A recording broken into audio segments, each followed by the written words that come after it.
السلام علیکم ورحمۃ اللہ وبرکاتہ۔ حقوق ہمسایہ مہم، مثالی پڑوسی، مثالی معاشرہ۔ یہ پڑوسی کے ساتھ اچھا سلوک کرو، تمہیں ایمان کا رتبہ حاصل ہو جائے گا۔ ترمذی شریف۔ دنیا امتحان گاہ ہے اور زندگی امتحان کا پرچہ۔ اس امتحان کے بہت سے حصے ہیں۔ ایک حصہ اگر ہمارے رشتہ دار ہے تو دوسرا حصہ ہمارے پڑوسی۔ اس امتحان میں کامیابی کے لیے ایمان پہلی شرط ہے۔ ایمان کے کچھ لازمی تقاضے ہیں۔ ان میں ایک اہم تقاضا پڑوسی کے ساتھ حسن سلوک ہے۔ پڑوسی کے ساتھ اچھے تعلقات رکھنا ہماری سماجی ضرورت ہے، لیکن اس سے آگے بڑھ کر ہمارا دینی فریضہ بھی ہے۔ قرآن مجید میں پڑوسیوں کے حقوق کا ذکر ایک مقام پر ہے، لیکن بہت بنیادی ہدایات کے درمیان میں ہے۔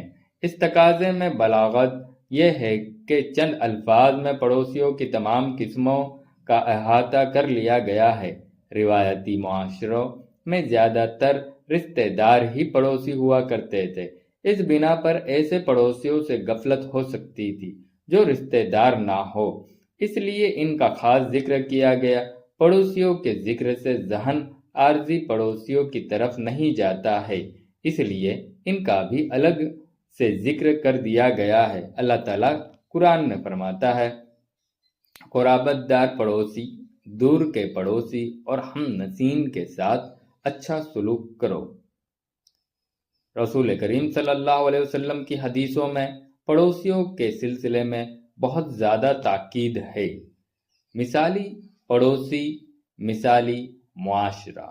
خاندان میں انسان جنم لیتا ہے اور پڑوسی سے انسانی سماج تشکیل پاتا ہے۔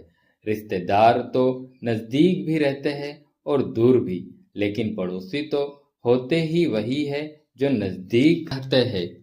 اس لیے پڑوسیوں کو ہم سایہ بھی کہتے ہیں، گویا دونوں ایک ہی سائبان میں رہتے ہیں۔ سماج چھوٹا ہو یا بڑا، وہ پڑوسی ہی سے عبارت ہوتا ہے۔ گھروں کا پڑوس محلوں کی صورت اختیار کرتا ہے۔ محلوں کے پڑوس سے گاؤں اور شہر بنتے ہیں۔ شہروں کے بھی پڑوسی شہر ہوتے ہیں اور ملکوں کے بھی پڑوسی ملک ہوتے ہیں۔ گویا سماج کی ابتدا پڑوس سے ہوتی ہے اور پڑوس کا پھیلاؤ شہروں سے اور ملکوں کی صورت اختیار کر لیتا ہے۔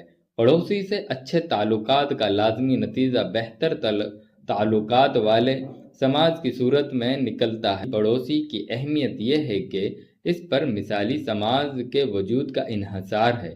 کسی بستی